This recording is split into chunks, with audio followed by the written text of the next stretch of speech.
que de tipo teórico. Le doy las gracias a la maestra Lucía Escobedo y a la médico veterinario Elizabeth Calderón por el gran apoyo que nos han dado en el equipo de trabajo. Y bueno, debo decirles a manera introductoria que al menos acá en México la alimentación de los bovinos de carne tiene un costo cercano entre el 60 y el 80% de los costos totales una vez teniendo ya los becerros. Acá es muy común la engorda en el feedlot, de tal manera que llegamos a engordar entre 7 y 8 millones de cabezas eh, al año. En 2023 más o menos por allá anduvieron las estadísticas, tal vez en 2024 vaya a bajar un poco por la menor disponibilidad de becerros. Entonces, la alimentación sigue siendo el rubro más importante en los aspectos productivos de la producción de carne en feedlot acá en México. Entonces, vamos a abocarnos en cómo hacer más eficiente y hacer más sustentable el área de alimentación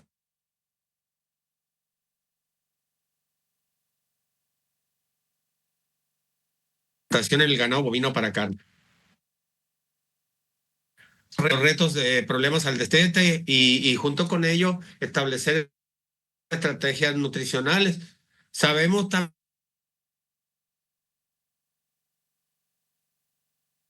también, a nadie es desconocido que cuando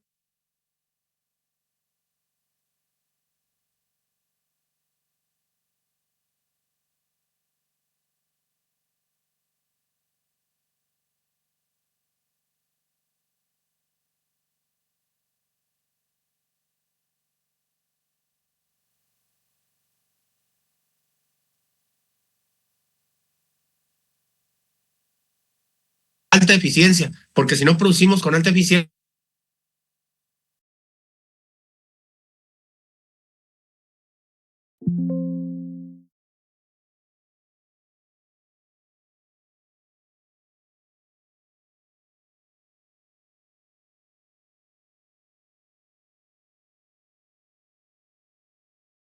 órdenes de este tipo.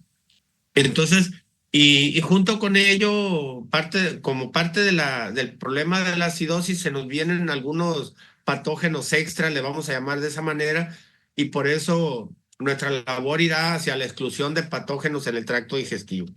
Y bueno, una pequeña recordadita nada más recordando el microbioma en rumiantes, porque si vamos a hablar de prebióticos y probióticos, debemos de conocer el microbioma en los rumiantes. Recordemos que hay bacterias, protozoarios y hongos y algunos otros microorganismos como las arqueas. Y bueno, eh, recordemos que no nada más el microbioma ruminal es importante, sino también a nivel de intestino delgado una cierta población de microorganismos que deben de estar siempre en equilibrio eh, para que tengamos un intestino sano. Recordemos que hoy en día hay un problema que antes no lo figurábamos en rumiantes, que es el síndrome del intestino permeable. Y bueno, el microbioma intestinal ha sido designado como un órgano metabólico, le vamos a llamar entre comillas, oculto debido a su enorme impacto en el metabolismo, la fisiología, la nutrición y la función inmune del huésped, ¿no? Entonces, tenemos que conocer al animal rumiante por fuera, pero también por dentro.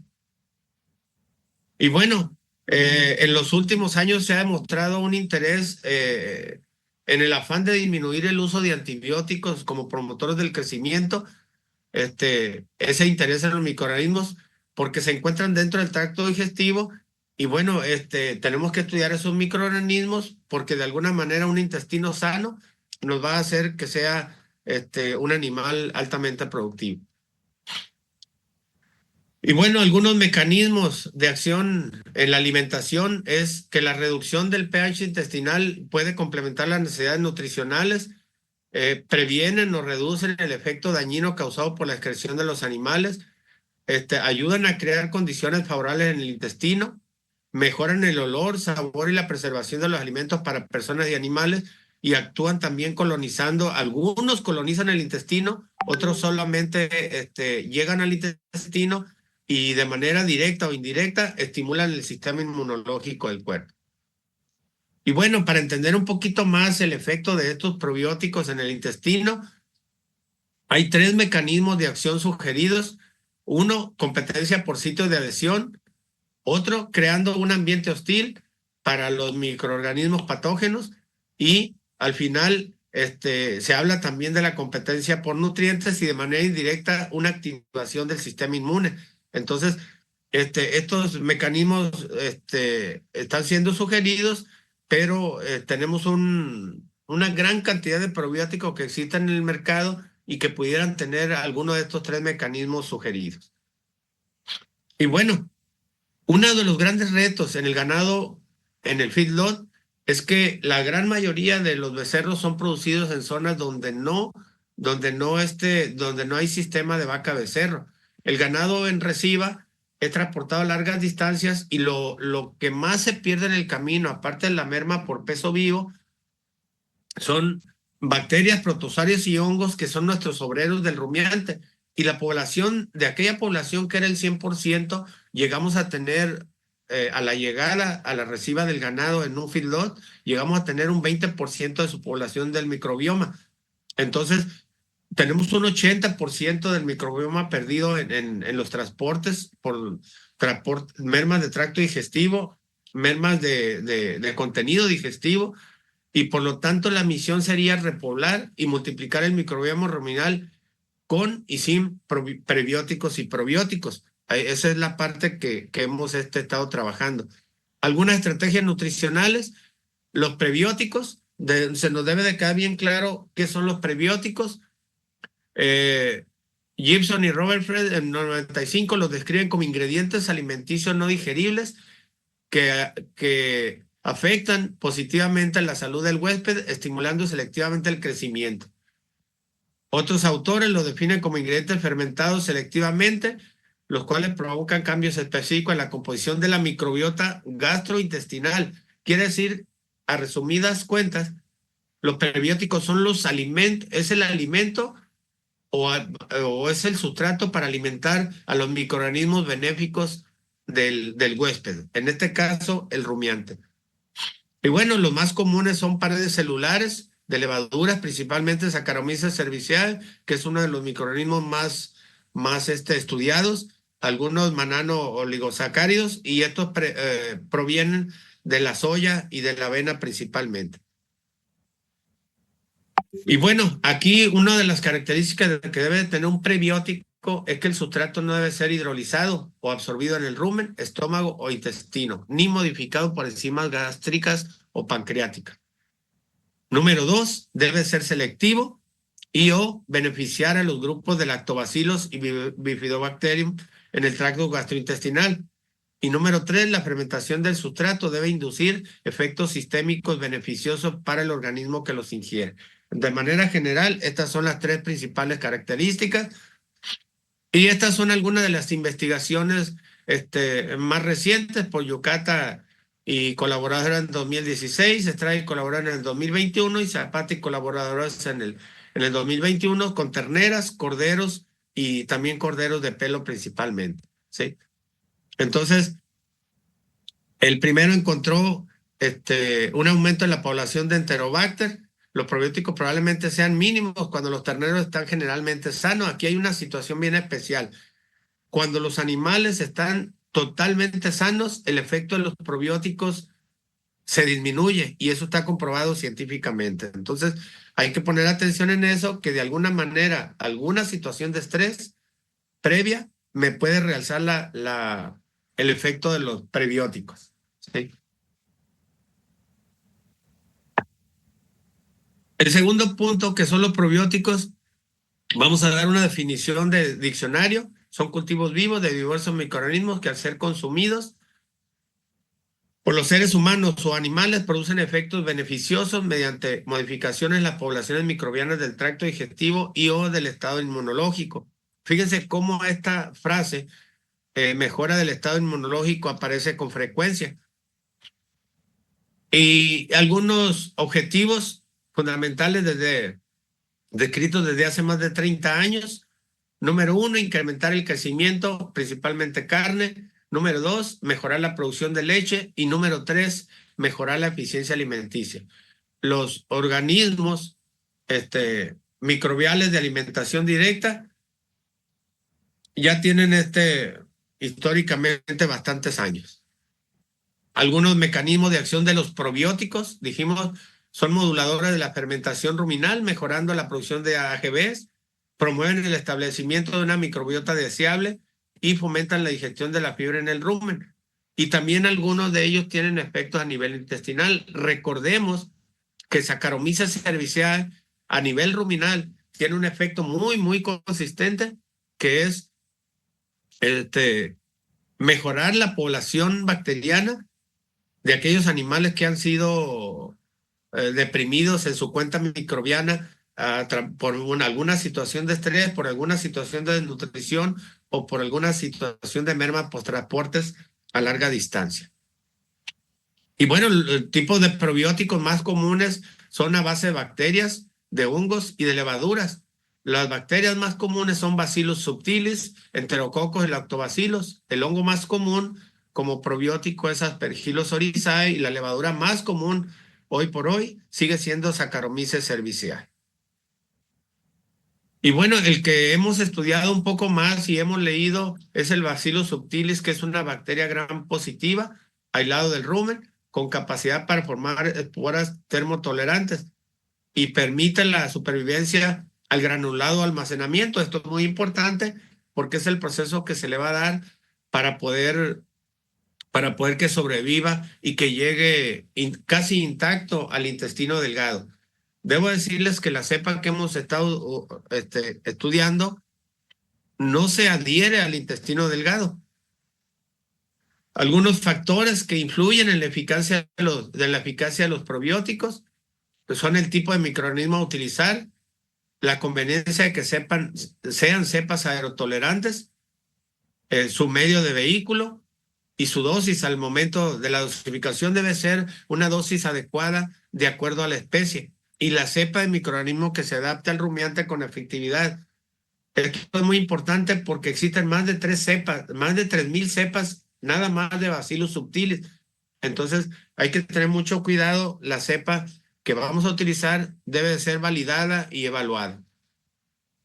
Y bueno, el efecto depende de la especie animal, del estado fisiológico, edad, dieta y manejo, en el entendido que el estado fisiológico del animal, sobre todo cuando ha sido comprometido por una situación de estrés, esto hace que al realimentar con la presencia de algún prebiótico o probiótico, se realce también la respuesta productiva cuando estos han sido previamente sometidos a un estrés.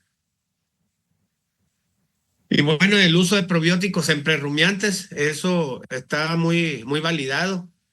Pueden ser probióticos artesanales y pueden ser probióticos de uso industrial de las compañías más prestigiadas. Eso está muy validado. Estimula el crecimiento de la microbiota intestinal beneficiosa. Hay producción de sustancias con actividad antimicrobiana muy parecido a lo que es antibiótico, pero obviamente de manera natural.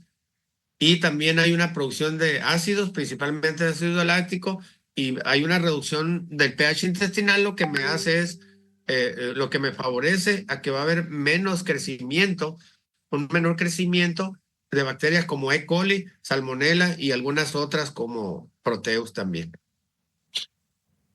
Y bueno, el uso de probióticos en rumiantes adultos se mejora la digestión de la fibra por parte de los microorganismos, sobre todo en las primeras etapas del feedlot. Normalmente nosotros manejamos entre 5 y 6 raciones en el corral de engorda. En las primeras 3, definitivamente que aquí puede haber un efecto benéfico. Efectos sobre la síntesis microbiana, de esto ya lo hemos hablado previamente, y hay una disminución de la acidosis ruminal en animales alimentados con dietas altas en grano. Ojo con esto. Nótese que la adición de probióticos, principalmente tipo Bacillus subtilis, tipo Lactobacillus, disminuye la inflamación intestinal que es muy frecuente por estrés calórico y es muy frecuente por dietas altas en energía, es decir, altas en grano, altas en grasa. Entonces, si tenemos un intestino sano, vamos a tener un animal altamente eficiente en el corral de engorda, en el feedlot. Y bueno, aquí tenemos, aquí tenemos algunos de los microorganismos. Hablamos de lactobacillus, bifidobacterium, enterococos, streptococos, y el más estudiado ha sido generalmente el Bacillus subtilis. Son estabilizadores o mejoran tanto la función ruminal como el trabajo intestinal. Aquí están otros resultados de investigación por Estrada y colaboradora en 2021, Zapata y colaboradora en 2021, Machaca et al. 2022 y Estrada y colaboradora en 2023. Y fíjense una cosa bien importante, en todos, en algún rubro, dependiendo qué tan estresados hayan estado los animales, han mejorado algunos de los aspectos productivos que tienen que ver con consumo de materia seca, con ganancia de peso, en la eficiencia alimenticia y algunos otros rubros. Siempre en todos los trabajos se ha buscado remover los antibióticos pensando en un futuro muy cercano, que en México los antibióticos promotores del crecimiento tarde o temprano van a tener que ser usados solamente con receta médica y bajo una situación muy específica. Entonces ahí Bacillus subtilis principalmente, que es el que más hemos estudiado, es el que pudiera sustituir a los antibióticos promotores del crecimiento. Quiero que pongamos especial atención en esto. Fíjense cómo Bacillus subtilis, utilizado en borrego de pelo como modelo de investigación, fue comparado contra el antibiótico monensina. Y fíjense, de manera rutinaria, los animales con dietas altas en grano sufren ocasionalmente diarreas. En toda la prueba, creo que duró 80 y tantos días, los tratamientos que tenían el antibiótico monensina se contabilizaron 50 días de diarrea. Los ovinos de pelo que tuvieron suministrados en su dieta Bacillus subtilis resultó en 9 días de diarrea. Y los ovinos de pelo con aceites esenciales resultó en 21 días de diarrea. Quiere decir que tanto aceites esenciales como Bacillus subtilis disminuyen las diarreas con respecto a los antibióticos, principalmente monensina sódica, y con respecto a los testigos. Estos resultados de investigación los pueden encontrar publicados y de manera resumida se los comento. Se encontró un incremento de 3% en el peso vivo final de los animales. Se encontró una mejora de 18.2% en la ganancia aérea de peso, un consumo de alimento mejorado en un 12.4% y una conversión alimenticia más eficiente en un 5.08%. Aquí está la cita por si alguno de ustedes quiere consultar el artículo en extenso. Está de manera de acceso gratuito en la revista Animals de MDPI. Y fíjense, aquí lo más importante es que el THI, cuando fue desarrollado estos trabajos, era muy alto. El tratamiento testigo consumió 1 kilo con 30 gramos de alimento. El tratamiento con monensina, menos de 1 kilogramo. Y vean a Bacillus subtilis, el probiótico Bacillus subtilis, 1 kilo 123. ¿Qué encontramos con esto? Un 9.03% de mejora en el consumo de alimento, que es una parte débil en los corrales de engorda cuando el ganado está en reciba, más 14.01% en el peso final a la matanza de animales con Bacillus subtilis con respecto al antibiótico monensina. ¿Sí?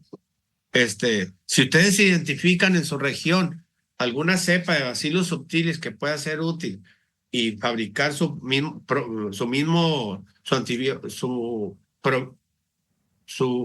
probiótico de manera local artesanal, pudiera ser una alternativa viable. Y fíjense, en el peso de la canal, de los kilos de canal que al final, perdón, en el peso final, aquí tenemos el tratamiento testigo 45,800, el tratamiento con monensina 44,900, y vean cómo bacilos subtiles se despega a 48,3 kilogramos. ¿Qué tenemos con esto? Más 5,46% en peso final y más 7,57 en el peso final a la matanza de bacilos subtiles con respecto al antibiótico monensina. Los kilos de canal, que al final es lo que vendemos, tenemos un tratamiento testigo con 26,9 kilos de canal, un tratamiento con monensina de 26,6, y vean cómo bacilos subtilis se despega a 28,1 kilogramos de canal. Resumen, más 4,46% en peso de la canal y más 5,64 en el peso de la canal de bacilos subtiles con respecto a monensina. Aquí está la ficha, por si quieren leer también sobre este trabajo de manera extensa. Y aquí está la parte esencial que les decía con respecto a la diferencia en el peso de la canal caliente, que al final son los kilos de canal los que nosotros vendemos al mercado en la industria de la carne. Hay una cita de Colombo y colaboradores en 2021. Vean, aquí lo que quiero resaltar es la mortalidad del ganado con síndrome respiratorio bovino. Con bacilos subtiles tuvimos una mortalidad de 2,3%, con bacilos subtiles más levadura 9,4% y con monensina 11,7%. De alguna manera no sé exactamente por qué le pasaría esto a Colombo y sus colaboradores, que en la combinación, la, la, la combinación de levaduras con bacilos subtiles se incrementó contra solamente utilizar bacilos subtiles solo.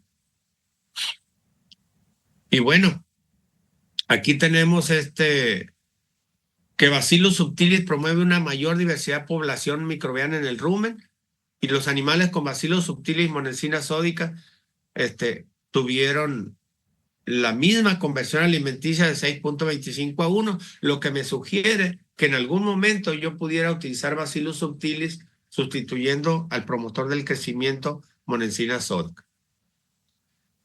Y bueno, esta palabra no es muy antigua. Se empieza a utilizar la palabra posbióticos. Se habla de posbióticos como metabolitos producidos, secretados por un probiótico, o bien una molécula liberada posterior a la lisis bacteriana, ¿no? Esto es muy importante, dado que esto va a influir en beneficio en la salud y sobre todo en la salud intestinal. Bueno, aquí hay una cosa bien importante. Los posbióticos nos pueden ayudar produciendo de alguna manera ácidos orgánicos, mejorando la producción de ácidos grasos volátiles y demás sustancias que se pueden producir en el organismo. Aquí vamos a encontrar nosotros, de acuerdo con Hernández y colaboradores, algunas moléculas probióticas que se han convertido en una estrategia prometedora. Les decía, el término posbiótico no es muy antiguo. Se puede usar para tratar diversas enfermedades inflamatorias, sobre todo de los intestinos, y evitan el riesgo de administrar microorganismos vivos a un huésped en un sistema inmunitario deteriorado. Y aquí vamos a tratar de entender cómo es que mejoran y regulan la salud. Sí, aquí recuerden que el término posbiótico no lo vamos a encontrar de alguna manera en los libros recientes, en los libros antiguos. Varían dependiendo del microorganismo utilizado en su preparación, siendo generalmente utilizados como moduladores o como mejoradores y reguladores de la función epitelial, sobre todo el intestino delgado.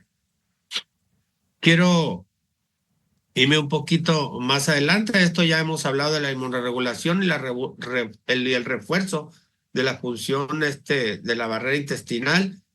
Es una alternativa muy viable a utilizar el antibiótico, para no utilizar tantos antibióticos que nos han causado tanto daño, pero indirecto, el usar tanto en los animales y un daño indirecto en los humanos. Aquí están algunas de las citas de utilizando algunos posbióticos en algunas especies. Y bueno, aquí encontramos cómo es que estos probióticos reducen la colonización de patógenos de tracto gastrointestinal. De manera específica, en México nos piden que tanto el agua como los alimentos, aún para adicionar en las dietas de animales, deban de ir libres de E. coli y salmonella. Nosotros tenemos que estar muestreando cada mes el agua de bebida del ganado, sobre todo cuando la empresa está certificada. Entonces, un probiótico como Bacillus subtilis me puede ayudar para disminuir la colonización de patógenos del tracto gastrointestinal y disminuir también el síndrome del intestino permeable. Y bueno, estos suplementos alimenticios presentan un enorme potencial como alternativa segura al uso de antibióticos. Debo decirles que en la Unión Europea en 2022 se retiró el óxido de zinc como promotor del crecimiento y para la prevención de diarreas al destete en lechones. Desde 2006 la monensina sódica ha sido prohibida como promotor del crecimiento en la Unión Europea. En México seguimos utilizando hasta este día de octubre, seguimos utilizando monensina sódica, pero es un secreto a voces que de un momento a otro debe de ser eliminada o al menos restringido. Un creciente conjunto de evidencias ha demostrado importancia en salud intestinal, productividad y bienestar a los animales. Por eso les hacía mucho énfasis en que iba a ser un informe totalmente práctico.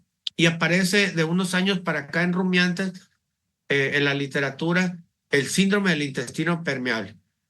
O sea, para mí hace 5 o 10 años sería impensable que esta enfermedad estuviera en los rumiantes. Hablábamos siempre en los cerdos y en las aves, pero en rumiantes empieza a generarse el padecimiento como síndrome del intestino permeable. Y fíjense, esta es una ilustración que me indica cómo aquí donde estoy moviendo el cursor es una unión estrecha saludable. Las dos células intestinales están pegaditas, unidas una al otro.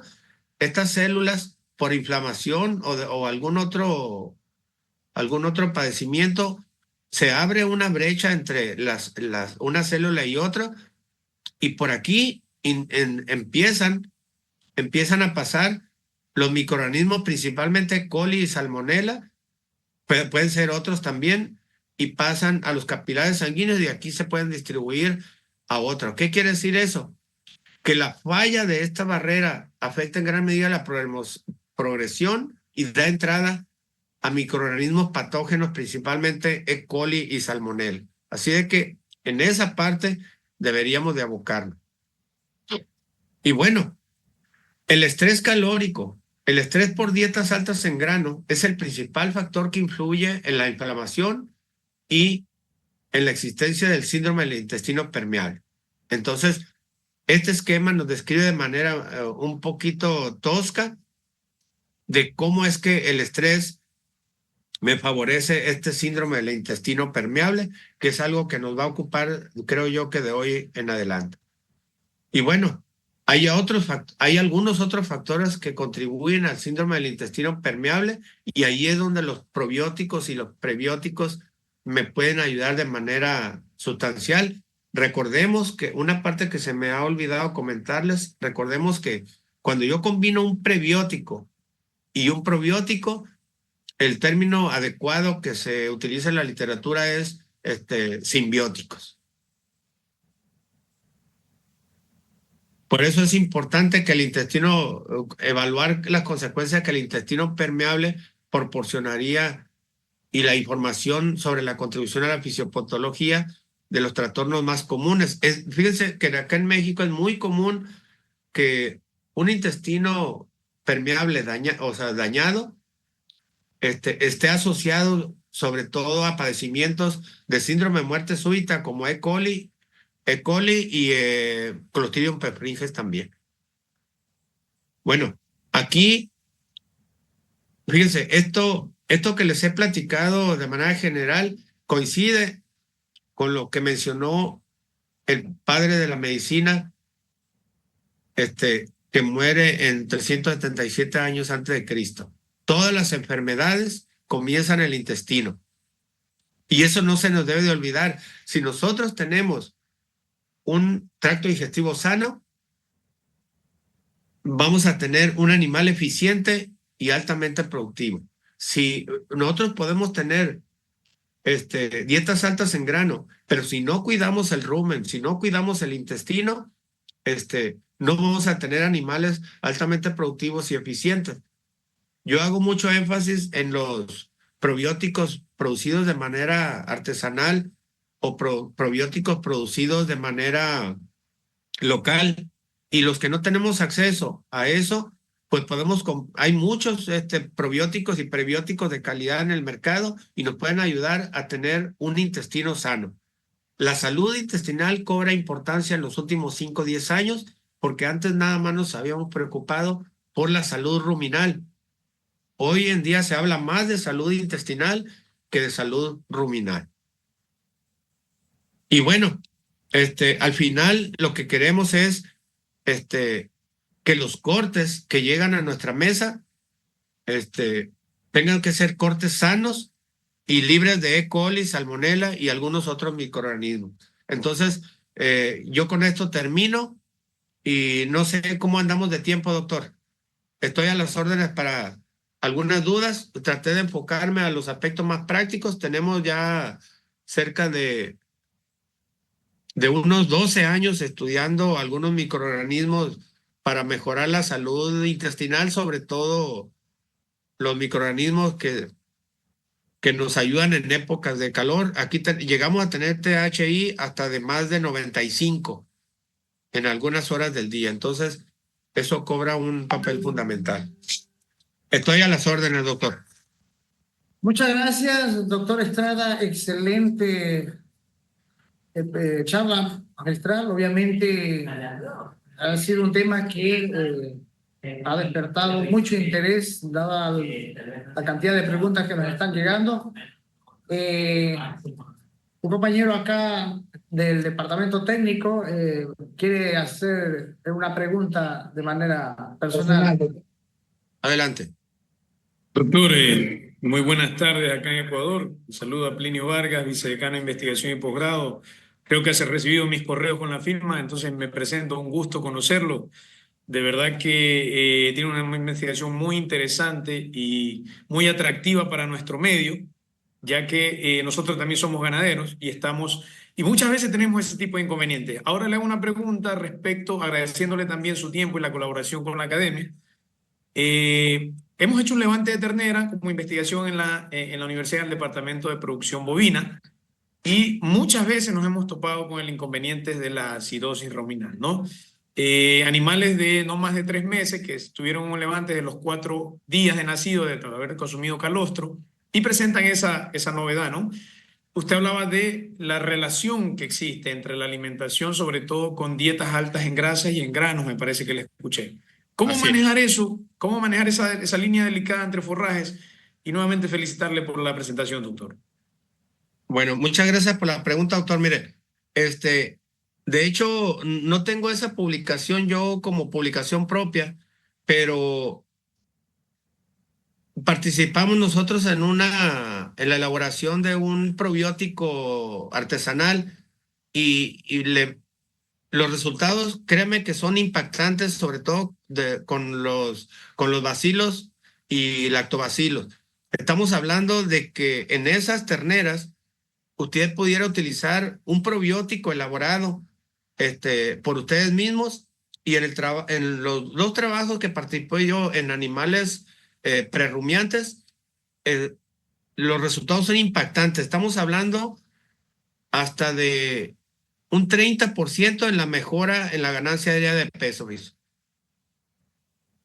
30%. O sea, Hay probióticos como Bacillus subtilis PB6 de algunas empresas de laboratorio y con excelentes resultados, pero lógicamente tiene un costo alto.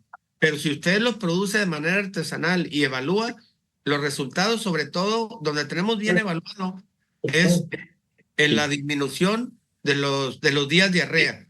Eso sí lo tenemos bien medidito. Utilizando Justamente, doctor, para interactuar un poquito con eso, muy interesante. En la conversión a poligástricos, ¿verdad? Sí. Ese equilibrio, tiene que haber pastosidad, tiene que haber presencia de acuosidad, ¿cuándo es diarrea, cuándo no? ¿Cuál es el equilibrio ahí en esa conversión? En ese traspaso, ¿no?, fisiológico del animal. Es que precisamente en esos cambios se considera una situación de estrés fisiológico. En esos cambios es donde más útil le podría ser. Aquí hay dos escuelas de nutrición. La escuela de nutrición que dice que en un animal prerrumiante no se debe de utilizar forraje, y la otra escuela de nutrición donde dice que un animal prerrumiante debiera de utilizar forraje en su dieta. Y como yo estoy más chapado a la antigua, yo sí me gusta utilizar forrajes de excelente calidad, como heno de ryegrass, heno de alfalfa, pero disminuido a un tamaño de partícula que no vaya más allá de unos 5 milímetros, es decir, un medio centímetro, para que el animal, pero es muy importante que los niveles de inclusión de forraje en un animal prerrumiante no vayan más allá de un 5 o 10% del concentrado total. Es decir, yo voy a utilizar un concentrado para mejorar el crecimiento de las papilas ruminales, pero voy a utilizar una pequeña cantidad de fibra de excelente calidad. Yo creo que el error de los que han usado fibra en animales prerrumiantes está ahí. Ahora, esto no me garantiza la salud ruminal e intestinal. El padecimiento número uno en animales prerrumiantes sigue siendo las diarreas. Y en algunas zonas de México, la incidencia de clostridiasis tiene que ver con con un manejo nutricional inadecuado. Sobre todo, nosotros hemos tenido muchos problemas con Clostridium perfringens, con dietas mal manejadas. Si yo utilizo un buen probiótico que me garantice la salud intestinal, la verdad es que yo quedé impresionado con la disminución hasta de 80% de las diarreas, sobre todo en etapas en que usted considere etapas estresantes. Y el pasar de prerrumiante a rumiante es una etapa de estrés. ¿Y usted utilizó, recuerdo, por favor, del probiótico? Ahí no le entendí, doctor. Repítame, por favor. ¿El nombre del probiótico que usted utilizó? El que utilicé es una cepa de Bacillus subtilis, la cepa Bacillus subtilis, cepa PB6, de laboratorios Kemin. No sé si Kemin tenga distribución en Ecuador. Es una empresa de Estados Unidos, pero la verdad es que hemos tenido 2 experimentos con probióticos artesanales, y el resultado ha sido impactante también. Entonces ahí no son baratos los probióticos, por eso muchos productores de carne también deciden no utilizar, y para ellos es más fácil utilizar un antibiótico. Perfecto, excelentes respuestas ante las grandes dudas de los presentes. Doctor, en términos prácticos me preguntan acá cómo se determinaría si un animal o si mis animales tienen o no acidez ruminal. ¿Cuál sería el método práctico en campo, llamémoslo así? En el campo, de manera práctica, usted puede medir el pH ruminal con tiras reactivas. Mete una manguerita, saca el jugo ruminal y ahí mide el pH ruminal con tiras reactivas. Si no tiene forma de conseguir las tiras reactivas, puede medir el jugo el jugo ruminal extraído con manguera, puede llevar un potenciómetro, lo puede llevar en campo y es un potenciómetro de aguja y ahí le puede dar el pH ruminal. Pero es muy difícil, es muy difícil que un animal en campo de pastoreo sufra acidosis, pero en corrales de engorda o en corrales de ceba, lo primero que cambia es el aspecto de las heces. Si hay acidosis ruminal, seguramente va a haber acidosis, el pH de las heces va a disminuir.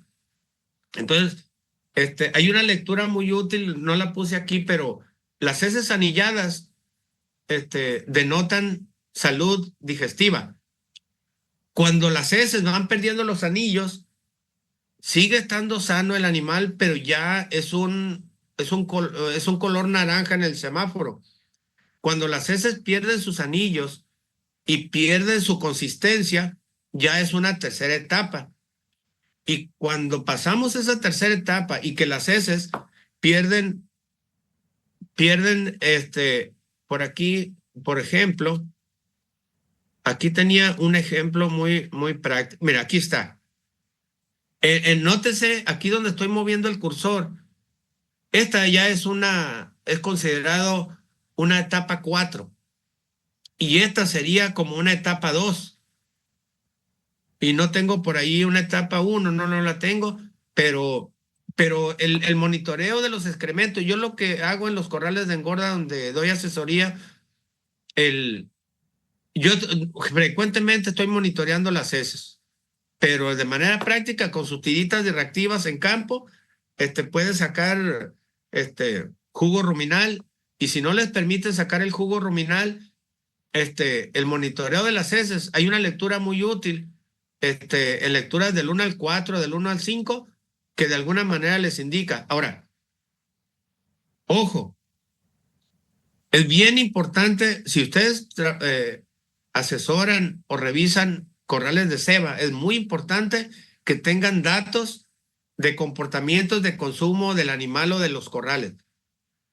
El primer aviso de que su animal está sufriendo acidosis o que puede sufrir acidosis es una baja sensible en el consumo. Ese es el primer aviso que se conjunta con el monitoreo de las heces, y una cosa que nos puede avisar también es la regurgitación frecuente en los corrales de engorda.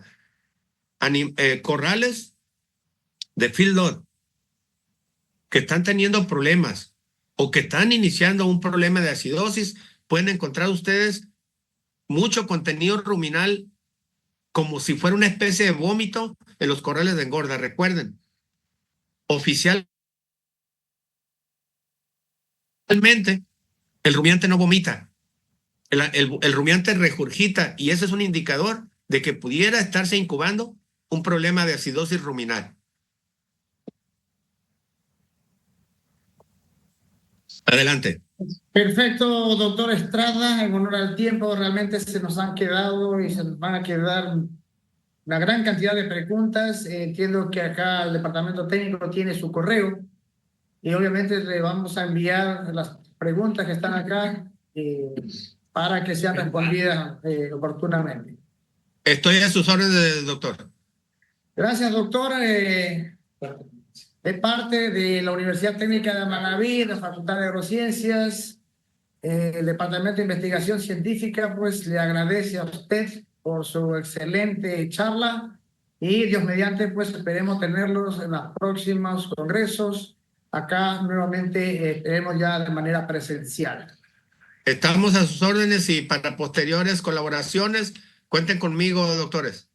Estamos a sus órdenes. Muchas gracias, doctor. Hasta pronto. Hasta pronto.